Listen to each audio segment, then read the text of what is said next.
Jubilee hills ఎలక్షన్స్లో నవీన్ గారు అలాగే మాగంటి సునీత గారు అండ్ దీపక్ గారు పోటీ చేస్తున్నారు. ఇంకా చాలా మంది ప్రత్యర్థులు కూడా పోటీ చేస్తున్నారు. ఎవరు గెలిచే అవకాశం ఉంది అంటారు?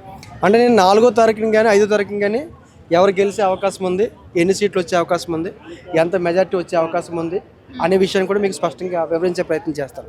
అంటే ఇప్పటి వరకు మాత్రం నవీన్ యాదవ్ గారికి అనుకూలంగా ఉన్నాయి, అంశాలు అనుకూలంగా ఉన్నాయి. కొన్ని డివిజన్లో అంటే బోరబండ్ లాంటి డివిజన్లో టఫ్ ఉంది. అంటే బీఆర్ఎస్ కాంగ్రెస్ పూర్తిగా టఫ్ ఉంది. అంటే వీళ్ళకి 50-50 పడే అవకాశం ఉంది. కొన్ని ఏరియాలో నవీన్ యాదవ్ గారికి 1 సైడ్ పడే అవకాశం ఉంది. కొన్ని ఏరియాలో బీఆర్ఎస్ పార్టీకి 1 సైడ్ పడే అవకాశం ఉంది.